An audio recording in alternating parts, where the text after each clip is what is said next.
इस संसार में अनेकों धर्म प्रचलित हैं और प्रत्येक धर्म में कोई धार्मिक मान्यताएं की जाती हैं और सभी मनुष्य अपनी धार्मिक क्रियाओं को सही मानकर उस पर आरूढ़ रहते हैं। इसलिए यह तय कर पाना मुश्किल हो जाता है कि पूजा का सही तरीका क्या है और सभी धर्मों के लिए एकमात्र पूजनीय भगवान कौन है।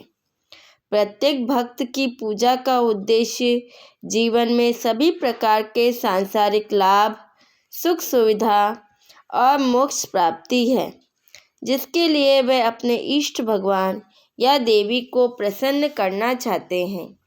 ऐसी ही एक देवी है जिनसे लोग धन तो नहीं परंतु विद्या, ज्ञान और बुद्धि मांगते हैं। वह देवी है ब्रह्मा जी की पुत्री देवी सरस्वती। लेकिन क्या वास्तव में उनकी पूजा करने से विद्या, ज्ञान और बुद्धि की प्राप्ति होती है? आइए जानते हैं। देवी सरस्वती को लोकोक्तियों के आधार पर ज्ञान और बुद्धि की देवी के रूप में जाना जाता है, जो संगीत, कला, बुद्धि, भाषण, विद्या और कला से जुड़ी मानी जाती हैं। उन्हें माता सरस्वती भी कहकर पुकारते हैं। सरस्वती का वाग्देवी, शारदा, वीणावादिनी आदि नामों से भी अभिवादन किया जाता है। ज्ञान की वैदिक देवी सरस्वती को मूर्तियों और चित्रों में एक हाथ में वीणा, पवित्र जल का एक बर्तन धारण करने वाली चित्रित किया गया है।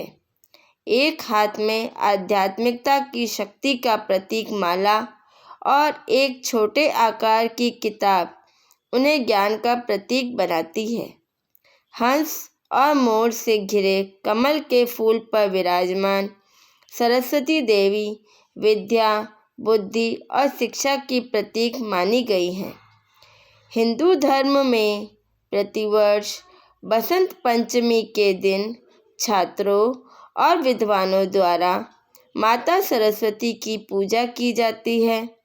आमतौर पर शैक्षणिक संस्थानों और सरकारी कार्यालयों में बसंत पंचमी के दिन ज्ञान प्राप्ति के उद्देश्य और देवी से आशीर्वाद प्राप्त करने के हेतु इसे त्योहार रूप में मनाया जाता है। सरस्वती माता के जन्म के संबंध में लोक कथाओं और दंत कथाओं में कई तथ्य वर्णित हैं। एक मान्यता अनुसार वह श्री ब्रह्मा के मुख से निकली थी। वह भी कहा जाता है कि वह देवी शक्ति दुर्गा अर्थात प्रकृति अर्थात अष्टंगी के शरीर से प्रकट हुई। हिंदू धर्म की विभिन्न धार्मिक पुस्तकों में उनके जन्म से संबंधित अनेकों तथ्य कहे गए हैं। हालांकि वास्तविकता यह है कि देवी सरस्वती भगवान ब्रह्मा और देवी सावित्री की बेटी हैं। एक दिन श्री ब्रह्मा जी के दरबार में युवा देवता ज्ञान सुनने के लिए उपस्थित हुए थे। श्री ब्रह्मा और देवी सावित्री की बेटी देवी सरस्वती को उनकी सहेलियों ने विवाह करने के लिए प्रेरित किया और कहा कि आज सुअवसर है, आपके पिता के दरबार में सर्वदेव मौजूद हैं। आज ही अपने लिए अपना मनपसंद वर चुन लो। अपने लिए वर चुनने की इच्छा से देवी सरस्वती पूरा हार श्रृंगार और सुंदर वस्त्र धारण करके श्री ब्रह्मा जी की सभा में पहुंची। अपनी सभा में सुंदरता की देवी का मनमोहक रूप सजाकर आई सरस्वती को देख ब्रह्मा जी ने अपना आसन छोड़ दिया। अपनी ही बेटी की सुंदरता पर मोहित होकर काम वासनावश उसे दोनों भुजाओं में जकड़ लिया। ब्रह्मा जी काम वासनावश होकर दुष्कर्म करने पर आमदा हुआ ही था कि इतने में भगवान शिव ने वहां प्रकट होकर ब्रह्मा जी के सिर पर थप्पड़ मारा और कहा कि क्या कर रहे हो ब्रह्मा। ब्रह्मा जी को अपनी गलती का एहसास हुआ। भगवान ब्रह्मा ने जल्द ही अपना यह शरीर त्याग दिया।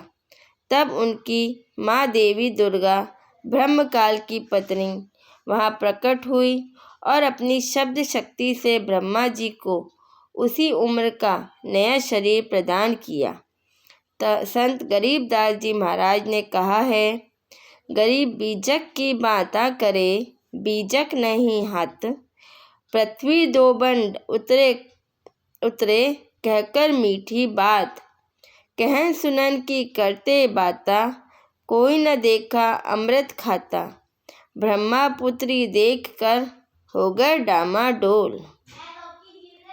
हिंदू धर्म में प्रचलित कथाओं के अनुसार देवी सरस्वती, देवी गायत्री और देवी सावित्री को एक ही माना जाता है। यहाँ तक गलत मान्यता है कि देवी सरस्वती भगवान ब्रह्मा की पत्नी है, लेकिन सच्चाई तो यह है कि तीनों देवियाँ अलग अलग हैं। देवी सरस्वती भगवान ब्रह्मा की बेटी है और देवी सावित्री श्री ब्रह्मा जी की पत्नी है, और देवी गायत्री को माता दुर्गा ने ब्रह्मा जी को वापस बुलाने के लिए अपनी शब्द शक्ति से उत्पन्न किया था। कबीर पवित्र सागर के अध्याय अनुराग सागर में प्रमाण मिलता है कि एक बार श्री ब्रह्मा जी हट करके अपने पिता की खोज के लिए चले गए और उन्होंने तपस्या प्रारंभ कर दी, लेकिन ब्रह्मा जी को अपने पिता के दर्शन नहीं हुए। ब्रह्मा जी के सृष्टि रचना के कार्य को छोड़कर तपस्या करने चले जाने से काल ब्रह्म के लोक में सृष्टि रचना का कार्य बंद हो गया। काल ब्रह्म के निर्देश पर देवी दुर्गा ने श्री ब्रह्मा को वापस बुलवाने के लिए अपनी शब्द शक्ति से गायत्री नाम की एक लड़की बनाई और उसे ब्रह्मा को वापस लाने का आदेश दिया। लेकिन गायत्री ने माता दुर्गा के सामने ब्रह्मा की झूठी गवाही देने में साथ दिया और बदले में ब्रह्मा के कहने पर उनके साथ शारीरिक संबंध बनाया और उन्हें झूठी गवाही देने के लिए भी तैयार हो गई। गवाही ये थी कि ब्रह्मा को पिताजी काल ने दर्शन दिए हैं, जबकि काल ने यह प्रतिज्ञा कर रखी है कि वह कभी किसी के सामने नहीं आएगा। ब्रह्मा ने गायत्री से कहा, मैं इसी शर्त पर तेरे साथ चलूँगा जब तू माँ के सामने मेरी झूठी गवाही देगी। झूठी गवाही की सच्चाई सामने आने पर माता दुर्गा ने ब्रह्मा और गायत्री दोनों को श्राप दिया। पवित्र कबीर सागर अध्याय अनुराग सागर में लिखा है कि माता दुर्गा ने श्री ब्रह्मा का विवाह माता सावित्री से, श्री विष्णु का विवाह माता लक्ष्मी से और श्री शिव का विवाह माता पार्वती से किया। श्री ब्रह्म पुराण पर लिखा है कि एक दिन राजा पुरुरवा श्री ब्रह्मा की सभा में गए। राजा पुरुरवा ने ब्रह्मा जी की पुत्री सरस्वती के सुंदर रूप को देखकर उनसे मिलने की इच्छा व्यक्त की। सरस्वती ने भी हाँ कर दी। सरस्वती नदी के तट पर सरस्वती और पुरुरवा ने अनेकों वर्षों तक पति पत्नी व्यवहार किया, अर्थात रति क्रिया की। एक दिन ब्रह्मा जी ने दोनों को विलास करते हुए देख लिया।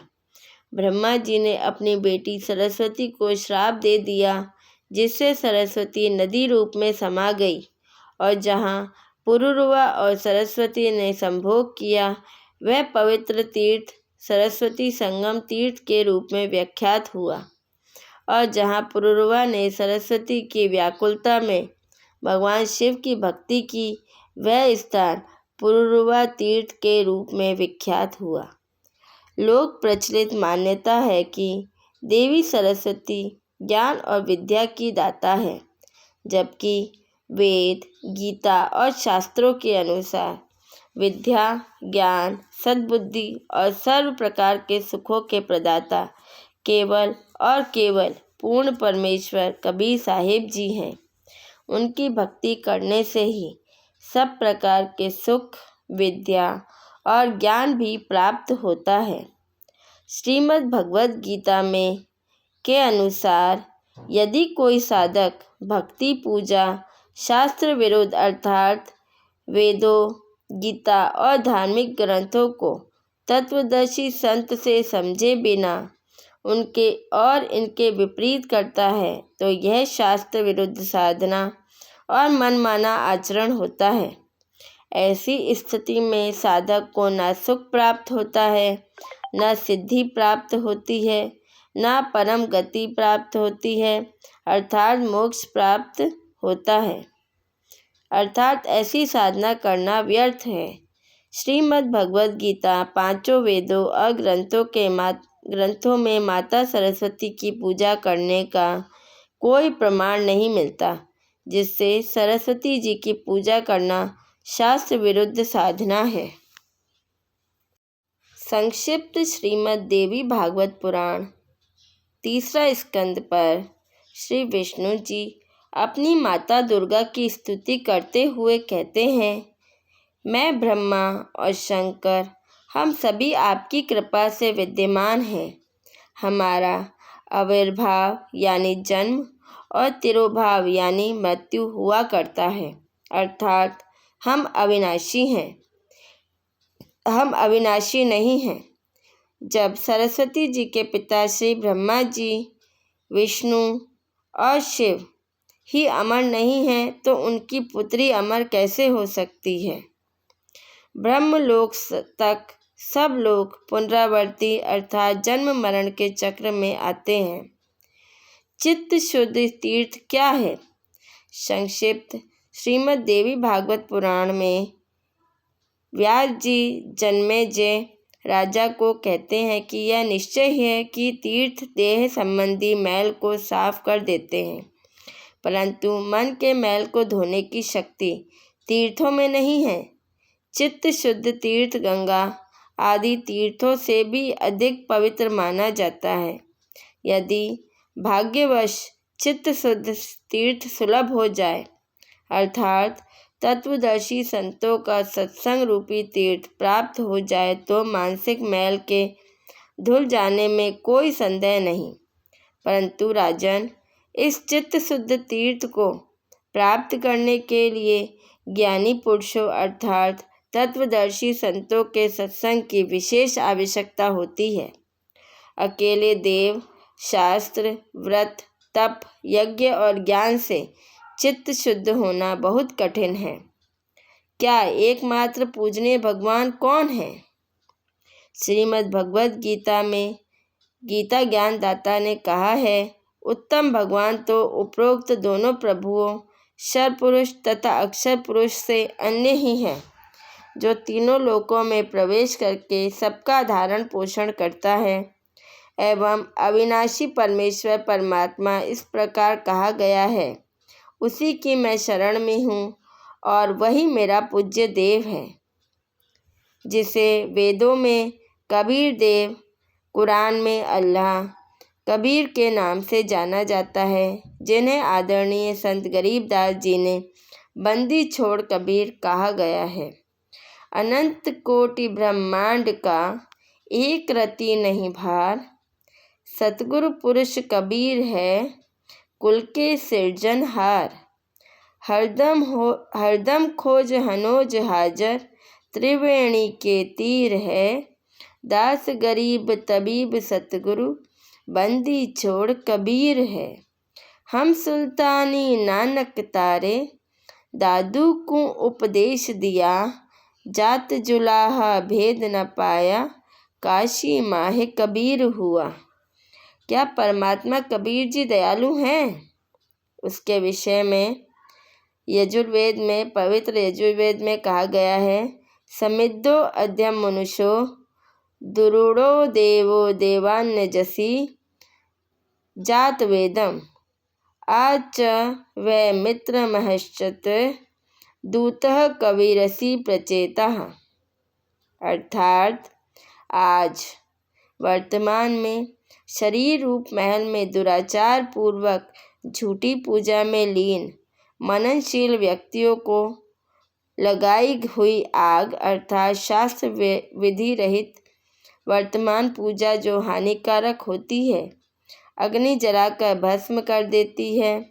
ऐसे साधक का जीवन शास्त्र विरुद्ध साधना नष्ट कर देती है। उसके स्थान पर देवताओं के देवता पूर्ण परमात्मा सद्गुरु की वास्तविक पूजा है। दयालु जीव का वास्तविक साथी पूर्ण परमात्मा के स्वस्थ ज्ञान अर्थात यथार्थ भक्ति को संदेशवाहक रूप में लेकर आने वाला तथा बोध कराने वाला आप कबीर हैं। जिस समय भक्त समाज को शास्त्र विधि त्याग कर मनमाना आचरण कराया जा रहा होता है, उस समय कबीर देव तत्व ज्ञान को प्रकट करने आते हैं। आध्यात्मिक ज्ञान की पूर्ण जानकारी के लिए